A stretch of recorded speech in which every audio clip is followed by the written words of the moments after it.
First question. Plassey യുദ്ധത്തിന്റെ 100ാം വാർഷികത്തിൽ ഇന്ത്യയിൽ നടന്ന പ്രധാന സംഭവം. 1857 ഒന്നാം സ്വാതന്ത്ര്യ സമരം. അപ്പോൾ പ്ലാസി യുദ്ധത്തിന്റെ 100ാം വാർഷികത്തിലാണ് ഇന്ത്യയിൽ 1857 ഒന്നാം സ്വാതന്ത്ര്യ സമരം നടന്നത്. ബ്രിട്ടീഷുകാരുടെ ആധിപത്യം ഇന്ത്യയിൽ തുടക്കം കുറിക്കാൻ കാരണമായ യുദ്ധമാണ് പ്ലാസി യുദ്ധം. നടന്ന വർഷം 1757. ബംഗാൾ നവാബായ സിറാജ് ഉദ്ദൗളയും റോബർട്ട് ക്ലൈവും തമ്മിലായിരുന്നു പ്ലാസി യുദ്ധം നടന്നത്. അപ്പോൾ ഇന്ത്യയിൽ ബ്രിട്ടീഷ് ആധിപത്യത്തിന് തുടക്കം കുറിച്ച യുദ്ധമാണ് 1757 പ്ലാസി യുദ്ധം. എന്നാൽ ഇന്ത്യയിൽ ബ്രിട്ടീഷ് ആധിപത്യത്തിന് അടിത്തറയിട്ട യുദ്ധമാണ് 1764 ബക്സാർ യുദ്ധം. അപ്പോൾ ബ്രിട്ടീഷ് ഭരണത്തിന് തുടക്കം കുറിച്ച യുദ്ധമാണ് 1757 പ്ലാസി യുദ്ധം. എന്നാൽ ബ്രിട്ടീഷ് ഭരണം അടിത്തറയിട്ട യുദ്ധമാണ് 1764 ബക്സാർ യുദ്ധം. Okay, next question. ഒന്നാം സ്വാതന്ത്ര്യ സമരത്തിന് കാരണമായ പ്രധാന നിയമങ്ങൾ. 1848 ദത്തവകാശ നിരോധന നിയമം, 1850 religious disabilities act, 1854 post office നിയമം, 1856 വിധവാ പുനർവിവാഹ നിയമം, 1856 ജനറൽ സർവീസ് എൻലിസ്റ്റ്മെന്റ് ആക്ട്. അപ്പോൾ ഒന്നാം സ്വാതന്ത്ര്യ സമരത്തിന് കാരണമായ പ്രധാന നിയമങ്ങളാണ് 1848 ദത്തവകാശ നിരോധന നിയമം, 1850 religious disabilities act, 1854 post office നിയമം, 1856 വിധവ പുനർവിവാഹ നിയമം, 1856 ജനറൽ സർവീസ് എൻലിസ്റ്റ്മെന്റ് ആക്ട്. ഇനി ദത്തവകാശ നിരോധന നിയമം നടപ്പിലാക്കിയത് ആരാണ്? ഡൽഹൌസി പ്രഭു. അപ്പോൾ ദത്തവകാശ നിരോധന നിയമം നടപ്പിലാക്കിയ വൈസ്രോയാണ് ഡൽഹൌസി പ്രഭു. ഇനി ഈ നിയമപ്രകാരം ആദ്യമായി പിടിച്ചെടുത്ത സ്ഥലമാണ് സത്താറ. അവസാനമായി പിടിച്ചെടുത്തതോ അവധ്. അപ്പോൾ ദത്തവകാശ നിരോധന നിയമപ്രകാരം ആദ്യമായി പിടിച്ചെടുത്ത നാട്ടുരാജ്യം സത്താറ, അവസാനമായി പിടിച്ചെടുത്തത് അവധ്. ഇനി ദത്തവകാശ നിരോധന നിയമം ഇന്ത്യയിൽ പിൻവലിച്ചതാരാണ്? കാനിങ് പ്രഭു. അപ്പോൾ ദത്തവകാശം കൊണ്ടുവന്നത് ഡൽഹൌസി പ്രഭു, പിൻവലിച്ചത് കാനിങ് പ്രഭു. പിൻവലിച്ച വർഷം 1859. അപ്പോൾ നിലവിൽ വന്നത് 1848, പിൻവലിച്ചത് 1859 കാനിങ് പ്രഭു. വീഡിയോ കാണുന്ന എല്ലാവരും ഇഷ്ടമാവുകയാണെങ്കിൽ പ്ലീസ് ഒന്ന് ചാനൽ സബ്സ്ക്രൈബ് ചെയ്ത് സപ്പോർട്ട് ചെയ്യണേ. Next question. ഒന്നാം സ്വാതന്ത്ര്യ സമരം ആദ്യമായി പൊട്ടിപ്പുറപ്പെട്ടത്. മീററ്റിൽ.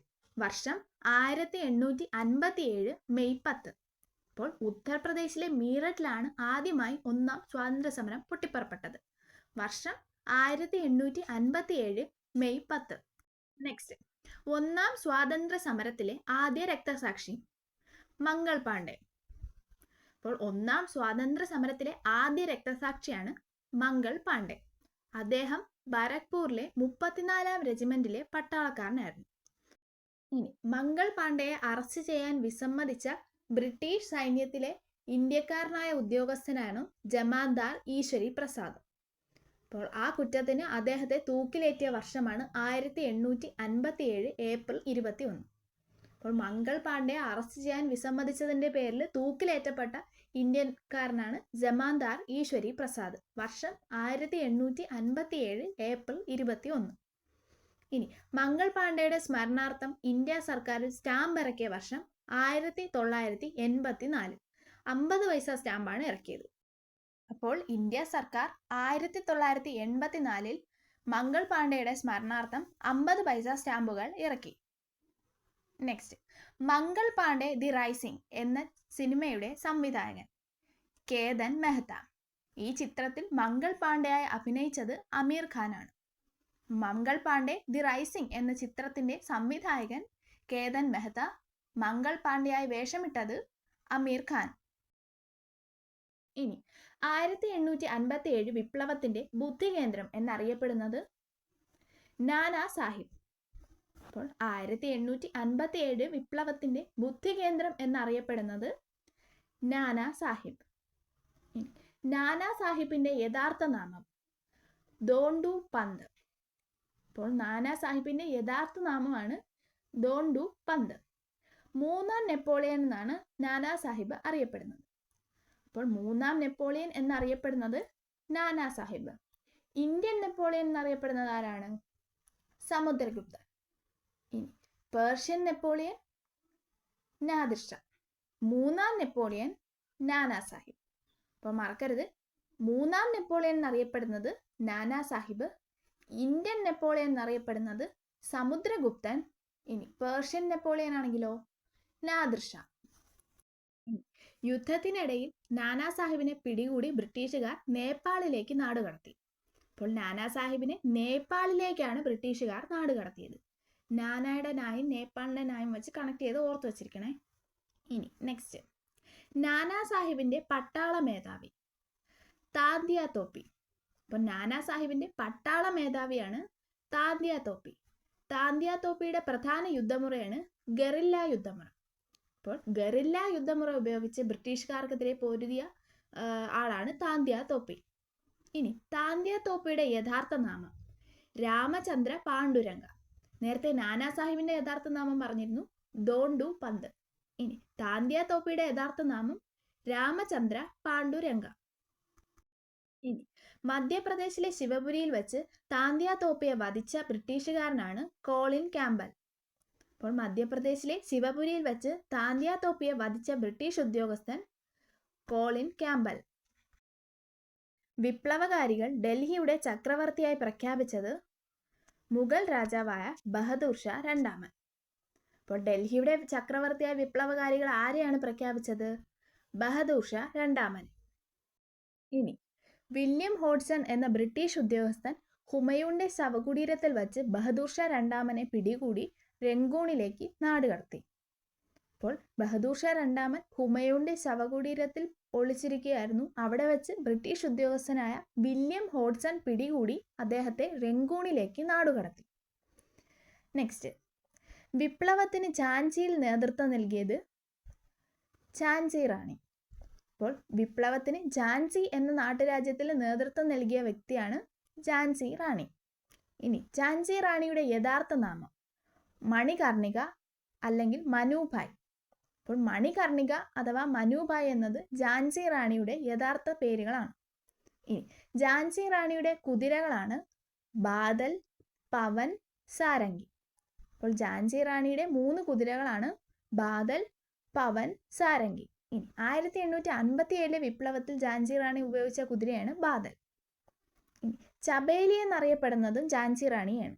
അപ്പോൾ ഝാൻസി റാണിയുടെ യഥാർത്ഥ നാമങ്ങളാണ് മണികർണിക, മനുഭായ്. ഇനി ചബേലി എന്നറിയപ്പെടുന്നതും ഝാൻസി റാണിയെ തന്നെയാണ്. 1858 ജൂൺ 18 ഝാൻസി റാണി അന്തരിച്ചത്. ഈ ഡേറ്റും വർഷവും ഇമ്പോർട്ടൻ്റ് ആണ്, ഓർത്ത് വെച്ചിരിക്കണം. 1858 ജൂൺ 18. നെക്സ്റ്റ്, വിപ്ലവകാരികളുടെ സമുന്നത നേതാവ് എന്ന് ഝാൻസി റാണിയെ വിശേഷിപ്പിച്ചത് ഹ്യൂഗ് റോസ്. അപ്പോൾ വിപ്ലവകാരികളുടെ സമുന്നത നേതാവ് എന്ന് ഝാൻസി റാണിയെ വിശേഷിപ്പിച്ച ബ്രിട്ടീഷ് ഉദ്യോഗസ്ഥനാണ് ഹ്യൂഗ് rose. Lakshmibai physical education institute സ്ഥിതി ചെയ്യുന്നത് ഗ്വാളിയാർ, മധ്യപ്രദേശ്. അപ്പോൾ മധ്യപ്രദേശിലെ ഗ്വാളിയാറിലാണ് ലക്ഷ്മിബായി ഫിസിക്കൽ എഡ്യൂക്കേഷൻ ഇൻസ്റ്റിറ്റ്യൂട്ട് സ്ഥിതി ചെയ്യുന്നത്. നെക്സ്റ്റ്, ഝാൻസി റാണി മറൈൻ നാഷണൽ പാർക്ക് സ്ഥിതി ചെയ്യുന്നത് ആൻഡമാൻ. അപ്പോൾ ഝാൻസി റാണി മറൈൻ നാഷണൽ പാർക്ക് സ്ഥിതി ചെയ്യുന്നത് ആൻഡമാൻ. ഝാൻസി റാണിയുടെ ജീവിതം ആസ്പദമാക്കി മണികർണിക ക്യൂൻ ഓഫ് ഝാൻസി എന്ന ചിത്രത്തിന്റെ സംവിധായകനാണ് രാധാകൃഷ്ണ ജഗർലമുടി. അപ്പോൾ മണികർണിക ക്യൂൻ ഓഫ് ഝാൻസി എന്ന ചിത്രത്തിന്റെ സംവിധായകൻ രാധാകൃഷ്ണ ജഗർലമുടി. ആ ചിത്രത്തിൽ മണികർണികയായി അഭിനയിച്ചത് കങ്കണ റണാവത്ത്. അപ്പോൾ മണികർണിക ക്യൂൻ ഓഫ് ഝാൻസി എന്ന ചിത്രത്തിൽ ഝാൻസി റാണിയായി അഭിനയിച്ചത് കങ്കണ റണാവത്ത്. ഇനി 1857 വിപ്ലവ സമയത്തെ ഗവർണർ ജനറൽ ആയിരുന്നു കാനിങ് പ്രഭു. അപ്പോൾ വിപ്ലവ സമയത്തെ ഗവർണർ ജനറൽ കാനിങ് പ്രഭു. സൈനിക മേധാവി കോളിൻ ക്യാമ്പൽ. ബ്രിട്ടീഷ് രാജ്ഞി വിക്ടോറിയ രാജ്ഞി. പ്രധാനമന്ത്രി പാൽമിസ്റ്റർ പ്രഭു. അപ്പോൾ 57 വിപ്ലവ സമയത്തെ ഗവർണർ ജനറൽ ചോദിച്ചാൽ കാനിങ് പ്രഭു, സൈനിക മേധാവി കോളിൻ ക്യാമ്പൽ, ബ്രിട്ടീഷ് രാജ്ഞി വിക്ടോറിയ രാജ്ഞി, പ്രധാനമന്ത്രി പാൽമിസ്റ്റർ പ്രഭു. ഇനി 1857 വിപ്ലവത്തിന്റെ സ്മാരകം. മ്യൂട്ടണി മെമ്മോറിയൽ സ്ഥാപിതമായ വർഷം 1863, ന്യൂഡൽഹി. അപ്പോൾ 57 വിപ്ലവത്തിന്റെ സ്മാരകമാണ് മ്യൂട്ടണി മെമ്മോറിയൽ, ന്യൂഡൽഹി, വർഷം 1863. എന്നാൽ 1972 മ്യൂട്ടണി മെമ്മോറിയലിന് പുതിയ പേര് നൽകി, അജിത് ഘട്ട്. അപ്പോൾ 1972 മുതൽ മ്യൂട്ടണി മെമ്മോറിയൽ അറിയപ്പെടുന്നത് അജിത് ഘട്ട് എന്നാണ്. അപ്പോൾ 1857 വിപ്ലവത്തിന്റെ സ്മാരകം മ്യൂട്ടണി മെമ്മോറിയൽ, പുതിയ പേര് അജിത് ഘട്ട്. നെക്സ്റ്റ്, ഇന്ത്യൻ ജനതയുടെ വിമോചനത്തിന്റെ മാഗ്ന കാർട്ട അഥവാ ഇന്ത്യൻ ജനങ്ങളുടെ മാഗ്ന കാർട്ട എന്നറിയപ്പെടുന്നത് 1858 രാജ്ഞിയുടെ വിളംബരം. അപ്പോൾ ഇന്ത്യൻ ജനതയുടെ വിമോചനത്തിന്റെ മാഗ്ന കാർട്ട അല്ലെങ്കിൽ ഇന്ത്യൻ ജനങ്ങളുടെ മാഗ്ന കാർട്ട എന്നറിയപ്പെടുന്നത് 1858 രാജ്ഞിയുടെ വിളംബരം. ഈ വിളംബരത്തിന്റെ പ്രധാന ഫലങ്ങളാണ് ഇന്ത്യയുടെ ഭരണം ഇംഗ്ലീഷ് ഈസ്റ്റ് ഇന്ത്യ കമ്പനിയിൽ നിന്ന് ബ്രിട്ടീഷ് പാർലമെന്റ് നേരിട്ട് ഏറ്റെടുത്തു, അഥവാ ബ്രിട്ടീഷ് രാജ്ഞി നേരിട്ട് ഇന്ത്യയെ ഭരിക്കാൻ തുടങ്ങിയതിന് കാരണമായ വിളംബരമാണ് 1858 രാജ്ഞിയുടെ വിളംബരം. കൂടാതെ ഗവർണർ ജനറൽ എന്ന പദവിക്ക് പകരം വൈസ്രോയി എന്ന പദവി കൊണ്ടുവന്നതും ഈ വിളംബരത്തിലൂടെയാണ്. അപ്പോൾ ഇന്ത്യയുടെ ഭരണം ബ്രിട്ടീഷ് പാർലമെന്റ് നേരിട്ട് ഏറ്റെടുത്തത് 1858 രാജ്ഞിയുടെ വിളംബര പ്രകാരമാണ്. അതുമാത്രമല്ല, ഗവർണർ ജനറൽ എന്ന പദവിക്ക് പകരം വൈസ്രോയി എന്ന പദവിയും കൊണ്ടുവന്നു. നെക്സ്റ്റ്, ഒന്നാം സ്വാതന്ത്ര്യ സമരവുമായി ബന്ധപ്പെട്ട് മറാത്ത കൃതിയായ മാൽസ പ്രവാസ് രചിച്ചത് ആര്? വിഷ്ണു ഭട്ട് ഗോഡ്സെ. അപ്പോൾ ഒന്നാം സ്വാതന്ത്ര്യ സമരത്തെ പശ്ചാത്തലമാക്കി മറാത്ത കൃതിയായ മാൽസ പ്രവാസ് രചിച്ചത് വിഷ്ണു ഭട്ട് ഗോഡ്സെ. എന്നാൽ സ്വാതന്ത്ര്യ സമരത്തെ പശ്ചാത്തലമാക്കി അമൃതം തേടി എന്ന മലയാളം കൃതി രചിച്ചത് മലയാറ്റൂർ രാമകൃഷ്ണൻ. അപ്പോൾ സ്വാതന്ത്ര്യ സമരത്തെ പശ്ചാത്തലമാക്കിയ മറാത്ത കൃതിയാണ് മാൽസ പ്രവാസ്, രചിച്ചത് വിഷ്ണു ഭട്ട് ഗോഡ്സെ. എന്നാൽ അമൃതം തേടി എന്ന മലയാളം കൃതി രചിച്ചത് മലയാറ്റൂർ. നെക്സ്റ്റ്, ഒന്നാം സ്വാതന്ത്ര്യ സമരത്തിന് റഫറൻസ് ഗ്രന്ഥം എന്നറിയപ്പെടുന്നത് 1857 ഫസ്റ്റ് വാർ ഓഫ് ഇൻഡിപെൻഡൻസ് എന്ന പുസ്തകമാണ്. രചിച്ചത് VD സവർക്കർ. അപ്പോൾ ഒന്നാം സ്വാതന്ത്ര്യ സമരത്തിന് റഫറൻസ് ഗ്രന്ഥം എന്നറിയപ്പെടുന്നത് 1857 ഫസ്റ്റ് വാർ ഓഫ് ഇൻഡിപെൻഡൻസ്. രചിച്ചത് VD സവർക്കർ. നെക്സ്റ്റ്, 1857 വിപ്ലവത്തെ ഫ്യൂഡൽ ഇന്ത്യയുടെ അവസാന ചിറകടി എന്ന് വിശേഷിപ്പിച്ചത് നെഹ്റു. അപ്പോൾ 57 വിപ്ലവത്തെ നെഹ്റു എന്താണ് വിശേഷിപ്പിച്ചത്? ഫ്യൂഡൽ ഇന്ത്യയുടെ അവസാന ചിറകടി. നെക്സ്റ്റ്, 1857 വിപ്ലവത്തിന്റെ പ്രവാചകൻ എന്നറിയപ്പെടുന്നത് അസിമുള്ള ഖാൻ. അപ്പോൾ 1857 വിപ്ലവത്തിന്റെ പ്രവാചകൻ അസിമുള്ള ഖാൻ. നേരത്തെ വിപ്ലവത്തിന്റെ ബുദ്ധികേന്ദ്രം എന്ന് പറഞ്ഞത് ആരായിരുന്നു? നാനാ സാഹിബ്. അപ്പോൾ വിപ്ലവത്തിന്റെ ബുദ്ധികേന്ദ്രം എന്നറിയപ്പെട്ടത് നാനാ സാഹിബ്. എന്നാൽ വിപ്ലവത്തിന്റെ പ്രവാചകൻ അസിമുള്ള ഖാൻ. 1857 വിപ്ലവത്തിന്റെ വന്ധ്യവയോധികൻ കൻവർ സിംഗ്. അപ്പോൾ 1857 വിപ്ലവത്തിന്റെ വന്ധ്യവയോധികൻ എന്നറിയപ്പെടുന്നത് കൻവർ സിംഗ്. അപ്പൊ വിപ്ലവത്തിന്റെ ബുദ്ധികേന്ദ്രം നാനാ സാഹിബ്, വന്ധ്യവയോധികൻ കൻവർ സിംഗ്, പ്രവാചകൻ അസിമുള്ള ഖാൻ. നെക്സ്റ്റ്, 1857 വിപ്ലവത്തിന്റെ റിഹേഴ്സൽ എന്നറിയപ്പെടുന്നത് വെല്ലൂർ കലാപം. നടന്ന വർഷം 1806.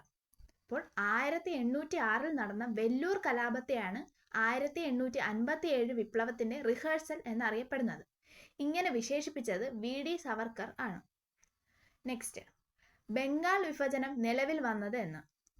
1905 ഒക്ടോബർ 16. അപ്പോൾ ബംഗാൾ വിഭജനം നിലവിൽ വന്നത് 1905 ഒക്ടോബർ 16 നിലവിൽ വന്ന സമയത്തെ വൈസ്രോയി മിന്റോ സെക്കൻഡ്. നമ്മൾ ബംഗാൾ വിഭജനവുമായി ബന്ധപ്പെട്ട് കേൾക്കുന്നത് കഴ്സൺ പ്രഭുവിന്റെ പേരാണ്. എന്നാൽ ബംഗാൾ വിഭജനം പാസാക്കിയ സമയത്തെ വൈസ്രോയിയാണ് കഴ്സൺ പ്രഭു. ബംഗാൾ വിഭജനം നിലവിൽ വന്നപ്പോൾ വൈസ്രോയി മിന്റോ സെക്കൻഡ് ആണ്. 1911 വൈസ്രോയിയായ ഹർഡിഞ്ച് സെക്കൻഡ് ആണ് ബംഗാൾ വിഭജനം നിർത്തലാക്കിയത്. അപ്പോൾ ബംഗാൾ വിഭജനം പാസാക്കിയത് 1905 കഴ്സൺ പ്രഭു. എന്നാൽ ബംഗാൾ വിഭജനം നിർത്തലാക്കിയത് 1911 ഹർഡിഞ്ച് സെക്കൻഡ് പ്രഭു. മുസ്ലിം ലീഗ് രൂപീകൃതമായത് 1906 ഡിസംബർ 30. അപ്പോൾ ബംഗാൾ വിഭജനത്തിന്റെ ഭാഗമായി മുസ്ലിം ലീഗ് രൂപീകൃതമായത് 1906 ഡിസംബർ 30 ധാക്കയിൽ വച്ചാണ്. ഇനി മുസ്ലിം ലീഗിന്റെ ആദ്യത്തെ പ്രസിഡന്റ് ആഗാ ഖാൻ. അപ്പോൾ മുസ്ലിം ലീഗിന്റെ ആദ്യ പ്രസിഡന്റ് ആണ് ആഗാ ഖാൻ. ഇനി മുസ്ലിം ലീഗ് ഡയറക്റ്റ് ആക്ഷൻ ഡേ ആയി ആചരിച്ചത് 1946 ഓഗസ്റ്റ് 16. അപ്പോൾ മുസ്ലിം ലീഗ് ഡയറക്റ്റ് ആക്ഷൻ ഡേ ആയി ആചരിച്ചത് 1946 ഓഗസ്റ്റ് 16. Next question. ഇവിടെ ഒരു ടൈപ്പിംഗ് മിസ്റ്റേക്ക് ആണ്. സൂററ്റ് വിഭജനമല്ല, സൂററ്റ് പിളർപ്പാണ്. സോറി. 1907 സൂററ്റ് പിളർപ്പ് സമയത്ത് INC പ്രസിഡന്റ് റാഷ് ബിഹാരി ഘോഷ്. അപ്പോൾ 1907 INC സമ്മേളനം നടന്നത് സൂററ്റിൽ വെച്ചാണ്. അതിൻ്റെ പ്രസിഡന്റ് ആയിരുന്നതാണ് റാഷ് ബിഹാരി ഘോഷ്. അവിടെ വെച്ച് കോൺഗ്രസ് മിതവാദികളെന്നും തീവ്രവാദികളെന്നും രണ്ട് പക്ഷമായി പിരിഞ്ഞു. അതുകൊണ്ടാണ് സൂററ്റ് പിളർപ്പ് എന്ന് അറിയപ്പെടുന്നത്. അപ്പോൾ 1907 INCയുടെ സൂററ്റ് സമ്മേളനത്തിന്റെ president Rash Behari Ghosh. Next. 1909 Minto Morley ഭരണ പരിഷ്കരണത്തെ തുടർന്ന് വൈസ്രോയിയുടെ എക്സിക്യൂട്ടീവ് കൗൺസിലിൽ അംഗമായ ആദ്യ ഇന്ത്യക്കാരൻ SP സിൻഹ. അപ്പോൾ 1909 മിന്റോ മോർലി ഭരണ പരിഷ്കാരങ്ങൾ കൊണ്ടുവന്നത്. അപ്പോൾ അതിൻ്റെ ഭാഗമായിട്ട് വൈസ്രോയിയുടെ എക്സിക്യൂട്ടീവ് കൗൺസിലിൽ ഇന്ത്യക്കാരെ കൂടി അംഗമാക്കാൻ തുടങ്ങി. അങ്ങനെ അംഗമായ ആദ്യ ഇന്ത്യക്കാരനാണ് SP സിൻഹ. നെക്സ്റ്റ്. 1913 അമേരിക്കയിലെ സാൻ ഫ്രാൻസിസ്കോയിൽ രൂപീകൃതമായ വിപ്ലവ സംഘടന ഗദ്ദാർ പാർട്ടി. അപ്പോൾ 1913 അമേരിക്കയിലെ സാൻ ഫ്രാൻസിസ്കോയിൽ രൂപീകൃതമായ വിപ്ലവ സംഘടനയാണ് ഗദ്ദാർ പാർട്ടി. ഇനി ഗദ്ദാർ എന്ന ഉറുദു പദത്തിന്റെ അർത്ഥം വിപ്ലവം എന്നാണ്. അപ്പോൾ ഗദ്ദാർ എന്ന ഉറുദു പദത്തിന്റെ അർത്ഥം വിപ്ലവം. ഗദ്ദാർ പാർട്ടി എന്ന് കേൾക്കുമ്പോൾ നമുക്ക് ആദ്യം ഓർമ്മ വരുന്നത് ലാലാ ഹർദയാലിന്റെ പേരാണ്. അപ്പോൾ ഗദ്ദാർ പാർട്ടിയുടെ ആദ്യത്തെ ജനറൽ സെക്രട്ടറി ആയിരുന്നു ലാലാ ഹർദയാൽ. ആദ്യത്തെ പ്രസിഡന്റ് സോഹൻ സിംഗ്. അപ്പോൾ ഗദ്ദാർ പാർട്ടിയുടെ ആദ്യ ജനറൽ സെക്രട്ടറി ലാലാ ഹർദയാൽ, ആദ്യ president Sohan Singh. Next question. 1917 നടന്ന ചമ്പാരൻ സത്യാഗ്രഹത്തിന്റെ പ്രാദേശിക നേതാവ് രാജ്കുമാർ ശുക്ല. അപ്പോൾ 1917 ബീഹാറിൽ നടന്ന ചമ്പാരൻ സത്യാഗ്രഹത്തിന്റെ പ്രാദേശിക നേതാവ് രാജ്കുമാർ ശുക്ല. ഇനി ചമ്പാരൻ സത്യാഗ്രഹത്തിൽ പങ്കെടുത്ത ദേശീയ നേതാവ് ആരാണ്? ഗാന്ധിജി. ചമ്പാരനിലെ നീലം കർഷകരുടെ പ്രശ്നങ്ങൾ പരിഹരിക്കാനാണ് ചമ്പാരൻ സത്യാഗ്രഹം നടന്നത്. നെക്സ്റ്റ്. ഗാന്ധിജി ഇന്ത്യയിൽ നടത്തിയ ആദ്യ നിരാഹാര സമരം 1918 അഹമ്മദാബാദ് തുണിമിൽ സമരം. അപ്പോൾ ഗാന്ധിജി ഇന്ത്യയിൽ നടത്തിയ ആദ്യ നിരാഹാര സമരമാണ് 1918 അഹമ്മദാബാദ് തുണിമിൽ സമരം. ഇനി ഗാന്ധിജി ഇന്ത്യയിൽ നടത്തിയ ആദ്യ സമരം എന്ന് ചോദിച്ചാൽ അത് ചമ്പാരൻ സമരമാണ്, 1917. ഇനി നിരാഹാര സമരമാണ് ചോദിക്കുന്നതെങ്കിൽ 1918 അഹമ്മദാബാദ് തുണിമിൽ സമരം. ഇനി അഹമ്മദാബാദ് തുണിമിൽ സമരത്തിന്റെ കാരണം പ്ലേഗ് ബോണസ് നിർത്തലാക്കിയതാണ്. അപ്പോൾ ബ്രിട്ടീഷുകാർ പ്ലേഗ് ബോണസ് നിർത്തലാക്കിയതിന്റെ കാരണമായി നടന്ന സമരമാണ് അഹമ്മദാബാദ് തുണിമിൽ സമരം. Next question. ഓൾ ഇന്ത്യ ഖിലാഫത്ത് കമ്മിറ്റിയുടെ പ്രസിഡന്റ് ഗാന്ധിജി. അപ്പോൾ ഓൾ ഇന്ത്യ ഖിലാഫത്ത് കമ്മിറ്റിയുടെ പ്രസിഡന്റ് ആരായിരുന്നു? ഗാന്ധിജി. നെക്സ്റ്റ്. നിസ്സഹകരണ പ്രസ്ഥാനത്തിന് പിന്തുണ നൽകിയ കോൺഗ്രസ് സമ്മേളനം 1920 കൊൽക്കത്ത സ്പെഷ്യൽ സമ്മേളനം. അതിൻ്റെ അധ്യക്ഷൻ ലാലാ ലജ്പത് റായ്. അപ്പോൾ നിസ്സഹകരണ പ്രസ്ഥാനത്തിന് പിന്തുണ നൽകിയ കോൺഗ്രസ് സമ്മേളനമാണ് 1920 കൊൽക്കത്ത സ്പെഷ്യൽ സമ്മേളനം. അധ്യക്ഷൻ ലാലാ ലജ്പത് റായ്. Next question. നിസ്സഹകരണ സമരത്തിന് അംഗീകാരം നൽകിയ കോൺഗ്രസ് സമ്മേളനം 1920 നാഗ്പൂർ സമ്മേളനം. അധ്യക്ഷൻ വിജയരാഘവാചാരി. അപ്പോൾ നിസ്സഹകരണ സമരത്തിന് അംഗീകാരം നൽകിയ കോൺഗ്രസ് സമ്മേളനമാണ് 1920 നാഗ്പൂർ സമ്മേളനം. അധ്യക്ഷൻ വിജയരാഘവാചാരി. നേരത്തെ നമ്മൾ പറഞ്ഞത് എന്തുവാ? നിസ്സഹകരണ സമരത്തിന് പിന്തുണ നൽകിയ കോൺഗ്രസ് സമ്മേളനമായിരുന്നു 1920 കൊൽക്കത്ത സ്പെഷ്യൽ സമ്മേളനം. അതിൻ്റെ അധ്യക്ഷൻ ലാലാ ലജ്പത് റായ്. അത് പിന്തുണ. ഇതിപ്പോൾ അംഗീകാരമാണ്. നിസ്സഹകരണ സമരത്തിന് അംഗീകാരം നൽകിയ കോൺഗ്രസ് സമ്മേളനമാണ് ചോദിക്കുന്നതെങ്കിൽ 1920 നാഗ്പൂർ സമ്മേളനം. അധ്യക്ഷൻ വിജയരാഘവാചാരി. നെക്സ്റ്റ്, നിസ്സഹകരണ പ്രസ്ഥാനം നിർത്തിവെക്കാൻ കാരണമായ സംഭവം. ചൗരി ചൗര സംഭവം. അപ്പോൾ നിസ്സഹകരണ പ്രസ്ഥാനം നിർത്തിവെക്കാൻ ഗാന്ധിജിയെ പ്രേരിപ്പിച്ച സംഭവമാണ് ചൗരി ചൗര സംഭവം. സ്വരാജ് പാർട്ടി ആരംഭിച്ചത് 1923 ജനുവരി 1. ആരൊക്കെയാണ് നേതാക്കൾ? CR ദാസും മോത്തിലാൽ നെഹ്റു. അപ്പോൾ ഗാന്ധിജി നിസ്സഹകരണ പ്രസ്ഥാനം നിർത്തിവച്ചതിൽ പ്രതിഷേധിച്ചുകൊണ്ട് സ്വരാജ് പാർട്ടി ആരംഭിച്ചത് 1923 ജനുവരി 1. നേതാക്കൾ CR ദാസും മോത്തിലാൽ നെഹ്റുവും. ആദ്യ സമ്മേളനം നടന്നത് അലഹബാദിൽ. President CR Das. അപ്പോൾ സ്വരാജ് പാർട്ടിയുടെ നേതാക്കൾ ആരൊക്കെയാണ്? CR ദാസും മോത്തിലാൽ നെഹ്റുവും. Next, Simon commission. സൈമൺ കമ്മീഷന്റെ അംഗസംഖ്യ 7.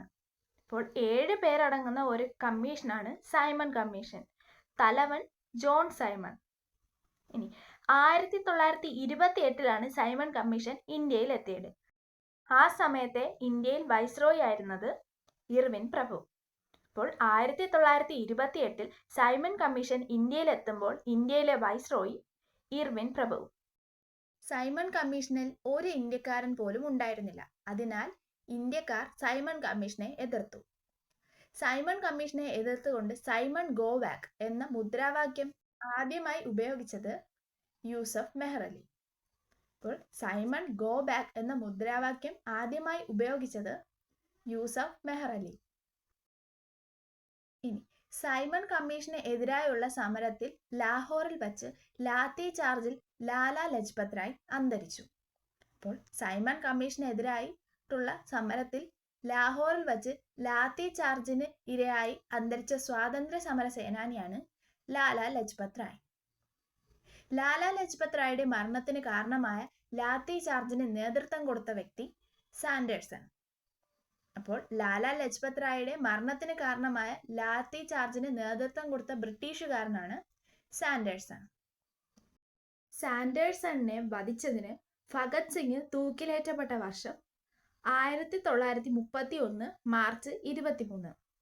അപ്പോൾ സാൻഡേഴ്സണെ വധിച്ചതിൻ്റെ പേരിൽ ഭഗത് സിംഗ് തൂക്കിലേറ്റപ്പെട്ട വർഷമാണ് 1931 മാർച്ച് 23. നെക്സ്റ്റ്, 1928 ഗുജറാത്തിൽ ബർദോളി സത്യാഗ്രഹത്തിന് നേതൃത്വം നൽകിയത് സർദാർ വല്ലഭായ് പട്ടേൽ.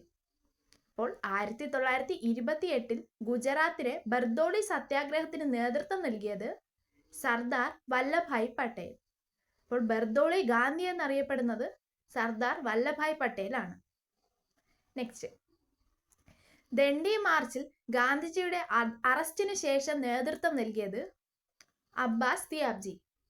അപ്പോൾ ദണ്ഡി മാർച്ചിൽ ഗാന്ധിജിയുടെ അറസ്റ്റിന് ശേഷം നേതൃത്വം നൽകിയത് അബ്ബാസ് തിയാബ്ജി. നെക്സ്റ്റ്, വിവിധ സ്ഥലങ്ങളിൽ ഉപ്പ് സത്യാഗ്രഹത്തിന് നേതൃത്വം നൽകിയവരെ നോക്കാം. ധരാസന, ഗുജറാത്ത്. നേതൃത്വം നൽകിയത് സരോജിനി നായിഡു. അപ്പോൾ ഗുജറാത്തിലെ ധരാസനയിൽ ഉപ്പ് സത്യാഗ്രഹത്തിന് നേതൃത്വം നൽകിയത് സരോജിനി നായിഡു. കിഴക്ക് സംസ്ഥാനങ്ങളിൽ നേതൃത്വം നൽകിയത് റാണി ഗൈഡിലു. വടക്ക് പടിഞ്ഞാറ് സംസ്ഥാനങ്ങളിൽ ഖാൻ അബ്ദുൽ ഖാഫർ ഖാൻ.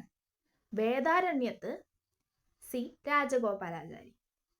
അപ്പോൾ ധരാസനയിൽ നേതൃത്വം നൽകിയത് സരോജിനി നായിഡു. കിഴക്കൻ സംസ്ഥാനങ്ങളിൽ റാണി ഗൈഡിലു. വടക്ക് പടിഞ്ഞാറൻ സംസ്ഥാനങ്ങളിൽ ഖാൻ അബ്ദുൽ ഖാഫർ ഖാൻ. വേദാരണ്യത്ത് സി രാജഗോപാലാചാരി. നാഗന്മാരുടെ റാണി എന്നറിയപ്പെടുന്നതാണ് റാണി ഗൈഡിലു. അപ്പോൾ റാണി ഗൈഡിലുവിനെ എങ്ങനെയാണ് അറിയപ്പെടുന്നത്? നാഗന്മാരുടെ റാണി. ഇനി അതിർത്തി ഗാന്ധി എന്നറിയപ്പെടുന്നത് ഖാൻ അബ്ദുൽ ഖാഫർ ഖാൻ. വേദാരണ്യം ഗാന്ധി സി രാജഗോപാലാചാരി. അപ്പോൾ നാഗന്മാരുടെ റാണി റാണി ഗൈഡിലു. അതിർത്തി Gandhi Khan Abdul Ghaffar Khan. Vedaranyam Gandhi, C Rajagopalachari. Next question. 1930 ഒന്നാം വട്ടമേശ സമ്മേളനത്തിന്റെ അധ്യക്ഷൻ റാംസെ മക്ഡൊണാൾഡ്. ഒന്നാം വട്ടമേശ സമ്മേളന സമയത്തെ ഇന്ത്യയുടെ വൈസ്രോയി ഇർവിൻ പ്രഭു. ഇപ്പോൾ 1930 ഒന്നാം വട്ടമേശ സമ്മേളനം നടന്നത്. അതിന്റെ അധ്യക്ഷൻ റാംസെ മക്ഡൊണാൾഡ്. ഒന്നാം വട്ടമേശ സമ്മേളന സമയത്തെ ഇന്ത്യയുടെ വൈസ്രോയി ഇർവിൻ പ്രഭു. 2-3 വട്ടമേശ സമ്മേളനങ്ങൾ നടക്കുമ്പോൾ ഇന്ത്യയുടെ വൈസ്രോയി ആയിരുന്നത് വെല്ലിംഗ്ടൺ പ്രഭു ആണ്. അപ്പോൾ ഒന്നാം വട്ടമേശ സമ്മേളന സമയത്ത് മാത്രമാണ് ഇർവിൻ പ്രഭു. 2-3 വട്ടമേശ സമ്മേളന സമയത്തെ ഇന്ത്യയുടെ വൈസ്രോയി വെല്ലിംഗ്ടൺ പ്രഭു. നെക്സ്റ്റ്. 1931 രണ്ടാം വട്ടമേശ സമ്മേളനത്തിൽ കോൺഗ്രസിന്റെ പ്രതിനിധിയായി പങ്കെടുത്തത് ഗാന്ധിജി. ഗാന്ധി ഇർവിൻ ഉടമ്പടി പ്രകാരം. അപ്പോൾ ഗാന്ധി ഇർവിൻ ഉടമ്പടിയുടെ വർഷം ഏതാണ്? 1931. അപ്പോൾ 1931 ഗാന്ധി ഇർവിൻ ഉടമ്പടി പ്രകാരം രണ്ടാം വട്ടമേശ സമ്മേളനത്തിൽ കോൺഗ്രസിന്റെ പ്രതിനിധിയായി പങ്കെടുത്തത് ഗാന്ധിജി. 3 വട്ടമേശ സമ്മേളനങ്ങളിലും പങ്കെടുത്ത വ്യക്തികൾ: BR അംബേദ്കർ, തേജ് ബഹദൂർ സപ്രു, ജഹനാര ഷാനവാസ്. അപ്പോൾ 1930, 31, 32 എന്നീ വർഷങ്ങളിലായി നടന്ന 3 വട്ടമേശ സമ്മേളനങ്ങളിലും പങ്കെടുത്ത വ്യക്തികളാണ് BR അംബേദ്കർ, തേജ് ബഹദൂർ സപ്രു, ജഹനാര ഷാനവാസ്. നെക്സ്റ്റ്. പൂനെ സന്ധി ഒപ്പിട്ട വർഷം 1932. പൂനെ സന്ധി ഒപ്പിട്ട വർഷം 1932. ഇനി പൂനെ സന്ധിയിൽ ഗാന്ധിജിക്ക് വേണ്ടി ഒപ്പിട്ട വ്യക്തിയാണ് മദൻ മോഹൻ മാളവ്യ. അപ്പോൾ 1932 പൂനെ സന്ധിയിൽ ഗാന്ധിജിക്ക് വേണ്ടി ഗാന്ധിജിയുടെ പ്രതിനിധിയായി ഒപ്പിട്ട വ്യക്തിയാണ് മദൻ മോഹൻ മാളവ്യ. നെക്സ്റ്റ്. രണ്ടാം ലോക മഹായുദ്ധത്തിൽ പിന്തുണ ആവശ്യപ്പെട്ടുകൊണ്ട് ബ്രിട്ടീഷ് ഗവൺമെന്റ് നടപ്പിലാക്കിയത് ആഗസ്റ്റ് ഓഫർ. നടപ്പിലാക്കിയ വർഷം 1940. ആഗസ്റ്റ് ഓഫർ നടപ്പിലാക്കിയ സമയത്തെ വൈസ്രോയി ലിൻ ലിത്കോ പ്രഭു. അപ്പോൾ രണ്ടാം ലോക മഹായുദ്ധത്തിൽ ഇന്ത്യയുടെ പിന്തുണ ഉറപ്പാക്കാൻ വേണ്ടി ബ്രിട്ടീഷ് ഗവൺമെന്റ് നടപ്പിലാക്കിയ പദ്ധതിയാണ് ആഗസ്റ്റ് ഓഫർ. വർഷം 1940. ആഗസ്റ്റ് ഓഫർ നടപ്പിലാക്കിയ വൈസ്രോയി ലിൻ ലിത്കോ പ്രഭു. Next question. ക്രിപ്സ് മിഷന്റെ ചെയർമാൻ സ്റ്റാഫോർഡ് ക്രിപ്സ്. അപ്പോൾ 1942 ഇന്ത്യയിലെത്തിയ ക്രിപ്സ് മിഷന്റെ ചെയർമാനാണ് സ്റ്റാഫോർഡ് ക്രിപ്സ്. ഇനി ക്രിപ്സ് മിഷനെ പറ്റി ഗാന്ധിജി പറഞ്ഞ വാക്കുകളാണ്: തകർന്ന ബാങ്കിൽ മാറാൻ നൽകിയ കാലഹരണപ്പെട്ട ചെക്ക്. അപ്പോൾ തകർന്ന ബാങ്കിൽ മാറാൻ നൽകിയ കാലഹരണപ്പെട്ട ചെക്ക് എന്ന് ഗാന്ധിജി വിശേഷിപ്പിച്ചത് ക്രിപ്സ് മിഷനെയാണ്. നെക്സ്റ്റ് ക്വസ്റ്റ്യൻ. ക്വിറ്റ് ഇന്ത്യ പ്രമേയം അവതരിപ്പിച്ചത് നെഹ്റു. അപ്പോൾ ക്വിറ്റ് ഇന്ത്യ പ്രമേയം അവതരിപ്പിച്ചത് ആരാണ്? നെഹ്റു ആണ്. ക്വിറ്റ് ഇന്ത്യ സമരത്തിലേക്ക് നയിച്ച കാരണമാണ് ക്രിപ്സ് മിഷന്റെ പരാജയം. അപ്പോൾ ക്രിപ്സ് മിഷന്റെ പരാജയമാണ് ക്വിറ്റ് ഇന്ത്യ സമരത്തിലേക്ക് നയിച്ച കാരണം. ഇനി ക്വിറ്റ് ഇന്ത്യ പ്രമേയം പാസ്സാക്കിയത് 1942 ഓഗസ്റ്റ് 8. അപ്പോൾ ക്വിറ്റ് ഇന്ത്യ പ്രമേയം പാസ്സാക്കിയത് 1942 ഓഗസ്റ്റ് 8 അത് അവതരിപ്പിച്ചത് ആരാണ്? നെഹ്റു. എന്നാൽ ക്വിറ്റ് ഇന്ത്യ ദിനം എന്നാണ്? ഓഗസ്റ്റ് 9. അപ്പോൾ ക്വിറ്റ് ഇന്ത്യ പ്രമേയം അവതരിപ്പിച്ചത് നെഹ്റു, പാസ്സാക്കിയത് 1942 ഓഗസ്റ്റ് 8. ക്വിറ്റ് ഇന്ത്യ ദിനം ഓഗസ്റ്റ് 9. നെക്സ്റ്റ്. 1946 ക്യാബിനറ്റ് മിഷന്റെ ചെയർമാൻ പെറ്റ്വിക് ലോറൻസ്. 1946 സെപ്റ്റംബർ 2 ഇടക്കാല ഗവൺമെന്റ് രൂപീകരിക്കാൻ കാരണമായ മിഷനാണ് ക്യാബിനറ്റ് മിഷൻ. അപ്പോൾ 1946 ക്യാബിനറ്റ് മിഷന്റെ ചെയർമാൻ പെറ്റ്വിക് ലോറൻസ്. ഈ ക്യാബിനറ്റ് മിഷന്റെ നിർദ്ദേശപ്രകാരമാണ് 1946 സെപ്റ്റംബർ 2 ഇടക്കാല ഗവൺമെന്റ് രൂപീകരിച്ചത്.